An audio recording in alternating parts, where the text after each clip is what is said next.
Hi students, आज हम लोग जो है साइंस क्लास 9 में जो है हम लोग देखेंगे, क्योंकि टर्मिनल का वक्त आ रहा है और आपका ये सिलेबस चाहे वह जेक बोर्ड हो या एनसीईआरटी का हो, तो हमारा जो साइंस क्लास 9 का है उसमें से हम लोग ऑलरेडी पहले ही पढ़ चुके हैं मोशन के बारे में। ये मोशन है क्या, व्हाट इज मोशन। आज हम लोग देखेंगे force and law of motion. क्या देखेंगे students? Force and law of motion. Students, law of motion पढ़ने से पहले मैं आप लोगों को बतलाना चाहूंगा कि आप जो भी वीडियो मैं लोड कर रहा हूं इसे जो है शुरू से अंत तक देखें, ये काफी प्रॉफिटेबल होगा। अब ऐसे स्टूडेंट्स जो पढ़ना नहीं चाहते और बात है, लेकिन 99.9 स्टूडेंट्स ऐसे होते हैं जो पढ़ने वाले होते हैं, तो उनके लिए बेहतर तभी साबित होगा या वीडियो ज्यादा कारगर तभी होगा यदि वीडियो को शुरू से अंत तक देखते हैं। क्योंकि हमारा लक्ष्य है, हमारा जो ये वीडियो का लक्ष्य ही है कि ज्यादा से ज्यादा स्टूडेंट्स को फायदा पहुंचाना। तो स्टूडेंट्स, हम लोग चलते हैं, मोशन ऑलरेडी पढ़े हैं, आज हम लोग force and law of motion पढ़ेंगे। तो इस चैप्टर को जो है मेनली हम लोग यदि 3 पार्ट में बांट लेते हैं तो यह बेहतर तरीके से समझा जा सकता है। क्योंकि जहां तहां से पढ़ने से बेहतर है कि यदि पार्ट बाय पार्ट पहले एक पोर्शन को हम लोग समझे, उसके बाद दूसरे पोर्शन को, तो मैं समझता हूं आपको जो है कॉन्सेप्ट ज्यादा क्लियर होगा और ज्यादा प्रॉफिटेबल होगा। इस दृष्टिकोण से हमने क्या मेनली यह जो पार्ट है 3 भागों में बटा हुआ है।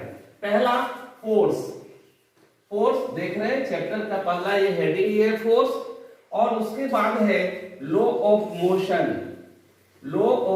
मोशन यानी गति के नियम, और तीसरा है मोमेंटम।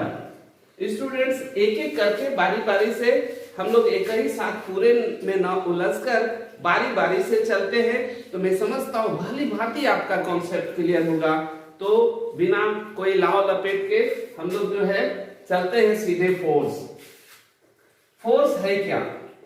तो एक डिफिनेशन आप यहां देख रहे हैं, हम इसे डिफाइन करने का प्रयास किए हैं। Force is an external agent or cause capable of change or tends to change the state of rest or of motion or direction or dimension of the body। बात को समझिए, क्या कहा? फोर्स एक एक्सटर्नल एजेंट है। आप force को देख सकते हैं क्या? नहीं, ये विजिबल नहीं है। हम उसके जो परिणाम है, रिजल्ट है, वही देख सकते हैं। इसीलिए कहा गया है कि एक्सटर्नल एजेंट है। Force is an external agent और काउज, या फिर कह सकते हैं और काउज यानी कारण, केपेबल ऑफ चेंज और tends to change the state of rest और ऑफ मोशन और डायरेक्शन और डायमेंशन। हम लोग साधारणतः यही सोचते हैं, यदि हम फोर्स किसी पे अप्लाई करते हैं तो क्या क्या हो सकता है, क्या क्या हो सकता है फोर्स अप्लाई करने पर। तो उसका जो है स्टेट चेंज हो सकता है। केमिस्ट्री वाला स्टेट नहीं, उसमें हम लोग मैटर को 3 स्टेट में बांटे थे ना, वो केमिस्ट्री वाला स्टेट नहीं, उसमें तो क्या था, सॉलिड, लिक्विड और गैसेस। बट ये फिजिक्स है, वो केमिस्ट्री में आपने पढ़ा था। और मैटर का स्टेट, अभी हम लोग किसी बॉडी का जो स्टेट है उसकी हम लोग चर्चा करेंगे। तो कौन कौन सा हो सकता है, या तो रेस्ट हो सकता है या फिर मोशन। यानी स्टेट दो ही हुआ, एक रेस्ट और दूसरा मोशन। तो ये चेंज कर सकता है, क्या क्या संभव होता है, चेंज करने में कामयाब होता है किसमें, जब हम फोर्स अप्लाई करते हैं तो क्या होता है वो चेंज करता है। यदि रेस्ट में है तो मोशन में आएगा, और यदि मोशन में है तो हम उसको रेस्ट में ला सकते हैं, या फिर उसके मोशन को और इंक्रीज कर सकते हैं। और क्या क्या कर सकते हैं, तो उसका डायरेक्शन चेंज कर सकते हैं, या फिर डायमेंशन। डायरेक्शन कैसे, आपने देखा होगा, पहले हम बात करते हैं रेस्ट से उसको कैसे मोशन में, या मोशन से कैसे रेस्ट में। एक फुटबॉल एकदम फिक्स ऑन रेस्ट है, आप देखेंगे प्लेयर आके उसको किक किया, जैसे ही किक करेगा आप देखेंगे फुटबॉल जो है आगे बढ़ जाता है, ऑन मोशन आ जाता है।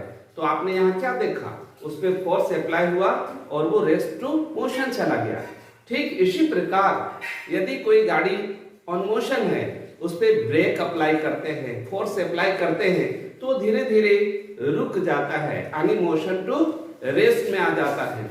ओके स्टूडेंट्स, अब क्या है कि आपने देखा कि स्टेट चेंज हुआ, डायरेक्शन कैसे चेंज होता है। आपने देखा होगा जब क्रिकेट खेल रहे हैं तो बॉलर बॉल को ऑन मोशन में देता है और बैट्समैन उसको हिट करके उसका जो डायरेक्शन है उसको चेंज कर देता है। तो आपने देखा फोर्स अप्लाई करके डायरेक्शन भी चेंज हो सकता है। और उसके बाद आपने क्या, हमने कहा कि यहाँ डायमेंशन यानी उसका जो है शेप चेंज कर देंगे। कैसे, मान लिया जाए एक बड़ा सा बलून है, राउंड है, अगर हम दोनों साइड से फोर्स अप्लाई करते हैं तो उसका शेप क्या होगा, चेंज हो जाएगा कि नहीं। वही हमारा कहने का मतलब है, यानी फोर्स अप्लाई करके ऐसा किया जा सकता है। तो या फिर यहां पर लिखा हुआ है कि करने का प्रयास, टेंस, ऐसा करता है या फिर ऐसा करने का कोशिश करता है। जैसे एक बात हम लेते हैं, यदि आप स्ट्रेट खड़े हैं, आपके ऊपर बहुत भारी सा बोझ डाल दिया गया है, ठीक है, फोर्स अप्लाई हो रहा है, आप देखेंगे कुछ समय पश्चात जो है आप थक जाते हैं, यानी आपने फोर्स अप्लाई किया, जबकि न तो रेस्ट टू मोशन हो रहा है, न मोशन टू रेस्ट हो रहा है, न शेप चेंज हो रहा है, न डायरेक्शन चेंज हो रहा है। या फिर हम और उदाहरण लेते हैं, बड़ा सा एक पत्थर है, बहुत भारी सा, अब हम उसको पुश करते हैं या पुल करते हैं, आप देख रहे हैं कि काफी प्रयास के बाद भी उस पर हम कुछ नहीं कर पाए, ना तो वो मोशन में आया, दाएं बाएं कहीं मोशन में नहीं गया, उसका शेप चेंज नहीं हुआ, साइज चेंज नहीं हुआ, डायरेक्शन चेंज नहीं हुआ, और फिर भी हम तरबतर हो रहे हैं पसीना से, यानी हमने फोर्स अप्लाई किया, यानी कोशिश किया। ये है जनरली, लेकिन साइंस के अकॉर्डिंग विज्ञान कहता है कि यदि आपने फोर्स अप्लाई किया और फोर्स का जो है कुछ भी रिजल्ट नहीं दिख रहा है, तो हम कहेंगे फोर्स अप्लाई नहीं हुआ अकॉर्डिंग साइंस। यानी यह जो ट्रेंड है यह गाइड हो जाता है साइंस के अकॉर्डिंग, जो है फोर्स का जो डिफिनेशन होगा। स्टूडेंट्स, मैं समझता हूं कॉन्सेप्ट क्लियर होगा फोर्स का। आगे हम लोग देखेंगे फोर्स जो होता है वह कितने प्रकार का होता है। मेनली एफोर्ट के आधार पर, अकॉर्डिंग इट्स एफोर्ट, हम इसको दो तरीके से बांट सकते हैं। एक प्रकार, एक एफोर्ट के अकॉर्डिंग जो है there are two type of force. First है कॉन्टेक्ट फोर्स और दूसरा है नॉन कॉन्टेक्ट फोर्स। ये कॉन्टेक्ट फोर्स क्या है? कॉन्टेक्ट फोर्स का तात्पर्य हुआ, यानी कॉन्टेक्ट फोर्स मीन्स जब हम किसी ऑब्जेक्ट पर फोर्स अप्लाई करते हैं तो हमें टच करना पड़ता है। जैसे यह कलम को हम उठा रहे हैं, यानी फोर्स अप्लाई कर रहे हैं, इसको हम टच कर रहे हैं। एक कुर्सी है या फिर उसको हम धकेल रहे हैं, या बड़ा सा बक्सा है उसको हम पुश कर रहे हैं और रेस्ट टू मोशन ला रहे हैं, तो हम क्या कर रहे हैं? कॉन्ट्रैक्ट में आया कि नहीं, हमने उसको स्पर्श किया कि नहीं। ठीक, यानी मस्कुलर फोर्स जो है वह किसका होगा? कॉन्टैक्ट फोर्स का एग्जाम्पल होगा। और है फ्रिक्शनल फोर्स। फ्रिक्शनल फोर्स आप समझ रहे हैं, मान लिया जाए अगर हम इसको ऐसे ढकेल रहे हैं, एक साइड से दूसरे साइड में ले जा रहे हैं, हम फोर्स अप्लाई कर रहे हैं इधर, लेकिन ये जो रिजिड है ये क्या करता है, इसके हमारे अगेंस्ट फोर्स अप्लाई करता है, जिसकी वजह से ही हमें ढकेलने में कठिनाई होती है। यदि कम से कम रफ हो तो हमको ज्यादा रिजल्ट दिखेगा उतना ही फोर्स में। यानी यहाँ दोनों ही फोर्स जो है क्या है, कांटेक्ट फोर्स का एग्जांपल। कौन कौन सा जो हम अप्लाई कर रहे हैं अपने मस्कुलर फोर्स का ये यूज करके, और ये फ्रिक्शनल फोर्स जो है हमारे अगेंस्ट में काम कर रहा है। तो मस्कुलर फोर्स भी जो हो गया वो क्या हो गया, मस्कुलर फोर्स भी हो गया कांटेक्ट वाला फोर्स, और ये फ्रिक्शनल फोर्स भी। तो स्टूडेंट्स ये हो गया कांटेक्ट फोर्स, यानी जिसमें छूना पड़ता है, स्पर्श करना पड़ता है बॉडी को या ऑब्जेक्ट को। अगला है नॉन कांटेक्ट। नॉन कांटेक्ट नाम से ही क्लियर नहीं होता, नॉन कांटेक्ट मतलब हम उसको छुएंगे नहीं। भाई कौन ऐसा फोर्स है जिसको मैं छूऊंगा भी नहीं, ऑब्जेक्ट को छूऊंगा भी नहीं और अप्लाई हो जाएगा। स्टूडेंट्स मुझे मालूम है आप सभी जानते हैं, अगर जानते हैं तो कमेंट बॉक्स में लिखिए, तो मैं समझ जाऊंगा कि जो है आगे जानने से पहले यदि आप कमेंट बॉक्स में लिखते हैं वीडियो को रोककर, तो मैं समझ लूंगा कि आप जो है पढ़े हैं बुक को। चलिए कोई बात नहीं, नॉन कांटेक्ट फोर्स बहुत ही जगह अप्लाई होता है। जैसे आपने देखा होगा ऊपर पेड़ है, वहां से आम पका या कोई भी फ्रूट जो है वो पूरी तरह से रैप हो गया, तो वो क्या होता है, नीचे गिर जाता है जमीन पे। जमीन पे गिरा ना तो उसको कौन टच किया, ना तो पेड़ उसको ढकेला और ना ही जमीन जाकर उसको खींचकर लाया। किस फोर्स का यह काम है, ग्रेविटेशनल फोर्स। हमारे कहने का मतलब था कि ग्रेविटेशनल फोर्स जो है वो नॉन कांटेक्ट फोर्स है, इसमें फोर्स अप्लाई नहीं किया गया। एक फोर्स अप्लाई तो हुआ बट कांटेक्ट नहीं हुआ। इसी प्रकार का और भी है मैग्नेटिक फोर्स। मैग्नेटिक फोर्स आपने चुंबक देखा होगा, एक दो चुंबक को सामने रख दीजिए, स्वतः वह आपस में आकर टच कर जाएगा, या तो अट्रैक्ट करेगा या फिर रिपल करेगा, दूर हटेगा। यदि सेम दोनों जो ध्रुव है नॉर्थ और इसका भी नॉर्थ, या फिर इसका साउथ और इसका साउथ को दोनों सामने लाएंगे और छोड़ देंगे तो रिपल करेगा। लेकिन एक का नॉर्थ और दूसरे का साउथ अगर हम सामने लाकर छोड़ देंगे तो एक दूसरे को अट्रैक्ट करेगा। यहाँ भी किसी ने कोई टच नहीं किया, तो यहाँ भी जो लगने वाला फोर्स या अप्लाई होने वाला जो फोर्स है वह क्या है, नॉन कांटेक्ट फोर्स। तो स्टूडेंट्स फर्स्ट एफर्ट के अकॉर्डिंग जो है दो भाग में जो हमने बांटा था, कांटेक्ट फोर्स और नॉन कांटेक्ट फोर्स आपने देखा। अब दूसरे एफर्ट के अनुसार भी हम फोर्स को दो भागों में बांट सकते हैं, डिवाइड कर सकते हैं टू पार्ट में। पहला है बैलेंस फोर्स और दूसरा है अनबैलेंस फोर्स। बैलेंस फोर्स क्या है, सपोज करिए कि एक ऑब्जेक्ट है, एक यहाँ कोई ऑब्जेक्ट है और यहाँ कोई ऑब्जेक्ट है, या फिर सिंपली लेते हैं कि एक यहाँ पर ऑब्जेक्ट है, एक व्यक्ति जो है यहाँ से इसको ढकेल रहा है, इधर से इसको इधर ढकेल रहा है, ठीक है। यहाँ एक व्यक्ति है जो इसको इधर से ढकेल रहा है, दूसरा एक व्यक्ति है वह क्या कर रहा है, इसको इधर ढकेल रहा है, ठीक है। एक व्यक्ति इधर ढकेल रहा है और उसके अपोजिट दूसरा जो है ढकेल रहा है। यदि सपोज करिए कि यह 100 न्यूटन बल लगा रहा है, 100 न्यूटन, और यह भी 100 न्यूटन फोर्स जो है इस पर अप्लाई कर रहा है, और डायरेक्शन अपोजिट है, एक इधर से और दूसरा इधर से, तो क्या होगा, इसमें कोई मूवमेंट दिखेगा क्या? यदि वो रेस्ट में है तो रेस्ट में ही रहेगा। ओके, तो इस प्रकार का फोर्स जो होता है उसको बैलेंस फोर्स कहते हैं। बैलेंस फोर्स माने दोनों जो फोर्स का जो है क्या कह सकते हैं, मैग्नीट्यूड जो है दोनों इक्वल होगा, बट अपोजिट डायरेक्शन पे वर्क कर रहा होगा तो इसका रिजल्ट क्या होगा? जीरो, यानी कुछ भी रिजल्ट देखने को नहीं मिलेगा। ऐसे फोर्स को जो है हम लोग कहते हैं बैलेंस फोर्स। और अनबैलेंस, बाकी तो आप समझदार हैं, अनबैलेंस का मतलब क्या हुआ? अभी एक साइड में 100 न्यूटन फोर्स अप्लाई हो रहा है और दूसरे साइड में सपोज करिए कि 50 न्यूटन फोर्स अप्लाई हो रहा है, तो क्या होगा? जेन्युइन सी बात है, यह ऑब्जेक्ट इधर मूव करेगा जिधर कम बल लगा है, more force to less force, move कर जाएगा, तो इसको क्या कहेंगे? अनबैलेंस, अनबैलेंस फोर्स कहेंगे। यहां भी अपोजिट डायरेक्शन में लगा तो है, लेकिन क्या है, एक ज्यादा है और दूसरा कम है, तो स्टूडेंट्स इसको हम कह सकते हैं अनबैलेंस फोर्स। तो इस प्रकार से आपने देखा, क्या देखा कि फोर्स को जो है कैसे हम लोग बांट सकते हैं। अब स्टूडेंट थोड़ा सा यह जो चैप्टर है फिजिक्स का, इसमें काफी न्यूमेरिकल्स है, तो हम लोग न्यूमेरिकल के लिए क्या होगा? फॉर्मूला चाहिए।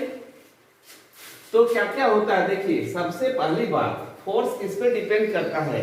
मास पे डिपेंड करता है और एक्सेलरेशन, यानी फोर्स जो है रिजल्ट होता है किसका? तो product of mass and acceleration, दोनों का रिजल्ट होता है, यानी F is equal to ma, F is equal to ma, mass into acceleration, product of. तो आप समझ रहे हैं फोर्स कितना हम मापेंगे कि आखिर कितना फोर्स अप्लाई हुआ, तो कितने मास पे, यानी कितना केजी का वो ऑब्जेक्ट है और उसमें कितना एक्सेलरेशन आ रहा है, उसका मोशन में कितना इंक्रीजमेंट हो रहा है, तो दोनों का मल्टीपल जो होता है वो होता है फोर्स। अब फोर्स का यूनिट होता है, क्या होता है? न्यूटन, या फिर इसका दूसरा भी हम न्यूटन और भी है, पहले यह जान लीजिए, SI यूनिट होता है इसका न्यूटन, या फिर आगे के क्लास में CGS यूनिट भी पढ़ेंगे। CGS यूनिट क्या होता है? Dyne, dine.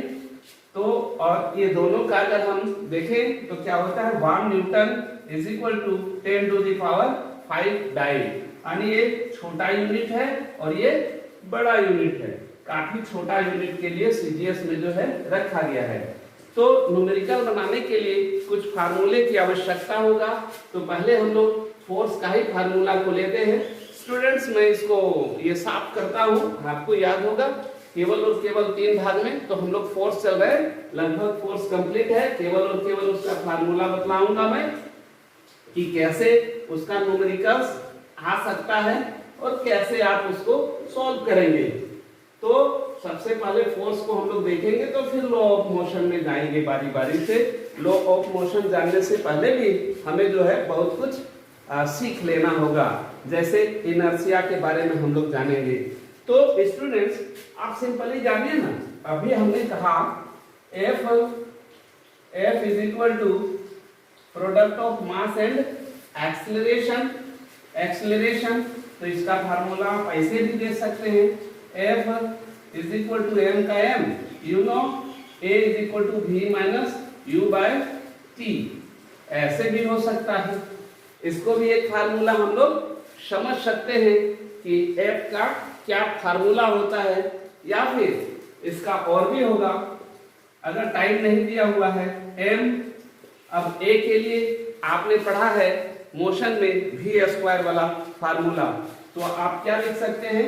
v square minus u square बटा 2h, A is equal to हमको निकालना था, तो यह भी फार्मूला आप यूज कर सकते हैं। स्टूडेंट्स इसके बाद जब हम लोग फोर्स के बारे में काफी जान चुके, अब हम लोग जानेंगे इनर्शिया।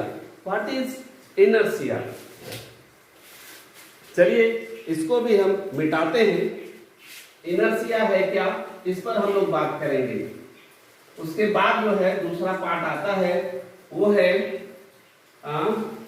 Law of motion. तो स्टूडेंट्स इनर्शिया क्या है, इसके बारे में भी हम लोग थोड़ा सा चर्चा कर लेते हैं। What is inertia? तो इनर्शिया इनर्शिया। इनर्शिया है क्या? तो इसको पहले हम डिफाइन ही कर देते हैं। द टेंडेंसी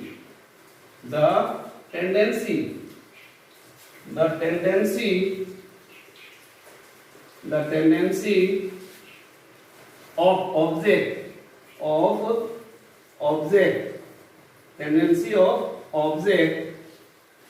ऑब्जेक्ट्स करिए, एक से अधिक होगा। Tendency of object to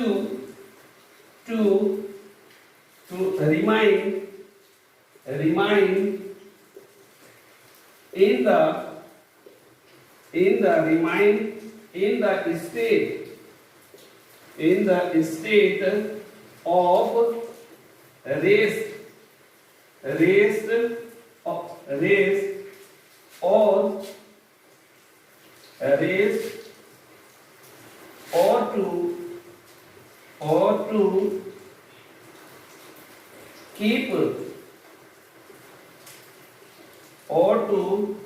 moving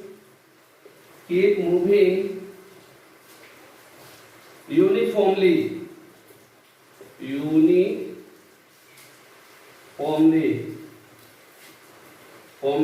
is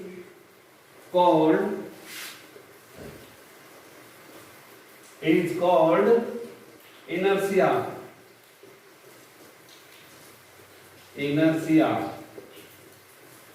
is called inertia। अब देखिए ये कितने प्रकार का है, तो आप इसको कह सकते हैं। पहले इनर्शिया है क्या, इस बात को समझिए।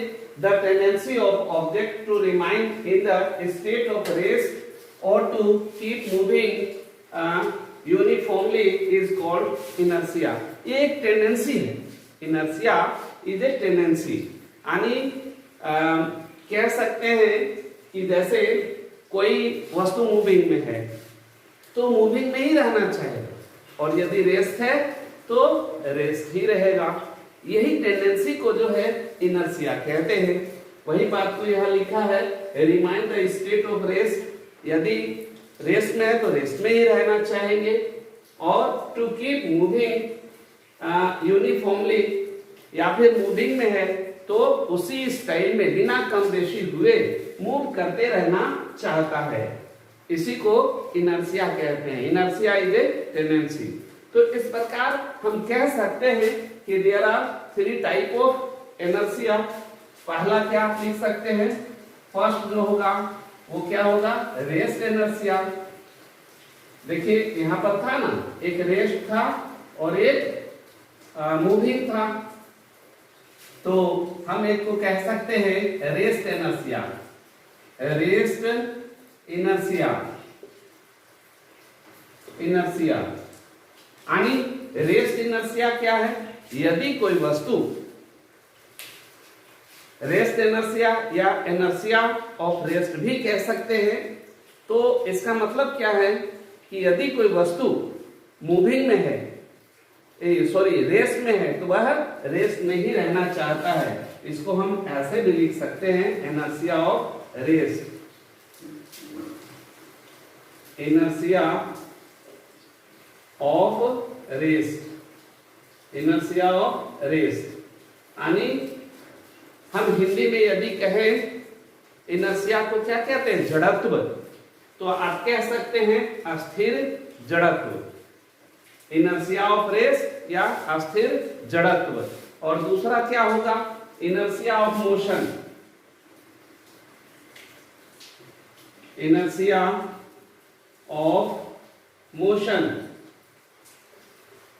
ऑफ मोशन यानी कोई गति में है तो गति में ही रहेगा।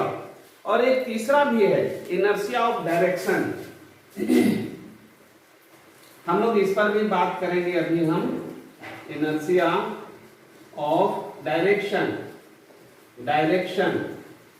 देखिए स्टूडेंट्स, यहाँ पर जो है हम लोग बात करेंगे अभी, जैसे इनर्शिया ऑफ रेस्ट की हम लोग बात कर रहे थे कि यदि कोई वस्तु अस्थिर है तो अस्थिर ही रहना चाहेगा, जब तक कोई बाहर से अनबैलेंस फोर्स उसको अप्लाई करके जो है इधर उधर ना करे। यानी कोई रेस्ट में है तो रेस्ट में ही रहना चाहेगा। फॉर एग्जाम्पल, आपने देखा होगा कि यदि आप गाड़ी में जा रहे हैं, गाड़ी भी रुकी हुई है आप भी रुके हुए उस पर बैठे हुए हैं या खड़े हैं, आप देखेंगे जैसे ही गाड़ी एकाएक ऑन मोशन आ जाएगा तो आप क्या देखेंगे कि पीछे और झुक जाएंगे। इसका मतलब क्या, आपका जो पैर है ऑन मोशन हो गया गाड़ी के साथ साथ, बट बाकी जो बॉडी है वो मेंटेन करना चाहता है रेस्ट इनर्शिया, यानी वो स्थिर ही रहना चाहता है। इसका और भी ढेर सारा एग्जांपल्स है, जैसे हम कह सकते हैं कि जैसे पेड़ को हिला रहे हैं, पेड़ को हिला रहे हैं तो आप देखेंगे पके हुए फल और सूखी हुई पत्तियां गिर जाती है। क्यों? दोनों रेस्ट में जब हम हिलाते हैं तो पेड़ जो है मोशन हो जाता है, बट उस पे जो फल है और पत्तियां हैं सूखी हुई जिसकी डंठल कमजोर है वह टूट जाती है, क्योंकि वह रेस्ट इनर्शिया को मेंशन करना चाहता है। ठीक है स्टूडेंट्स, और भी इसी प्रकार का है। आपने कभी देखा होगा कि किसी चीज को ठोकने पर उसमें जो धूल कण लगा हुआ होता है वह गिर जाता है। क्यों गिरता है? धूल कण जो है रेस्ट इनर्शिया को मेंटेन करना चाहता है, बट जैसे ही ठोकते हैं तो जो बॉडी है जिसपे धूल कण चिपका हुआ है वो आगे बढ़ता है, यानी ऑन मोशन आ जाता है, बट धूल कण रेस्ट इनर्शिया मेंशन करने के चक्कर में वो रेस्ट में ही रह जाता है और ग्रेविटेशनल फोर्स के कारण नीचे गिर जाता है। ठीक उसी प्रकार इनर्शिया ऑफ मोशन, यदि कोई मोशन में है तो मोशन में ही रहना चाहता है। भाई इसका एग्जांपल हम क्या ले सकते हैं? तो आपने देखा होगा एक गाड़ी पे आप खड़े हैं, गाड़ी चल रही है, आप भी जो गाड़ी के साथ साथ ऑन मोशन है, लेकिन आप देखेंगे जब एकाएक गाड़ी रुक जाती है तो आप क्या होता है, आगे की ओर झुक जाते हैं। क्यों?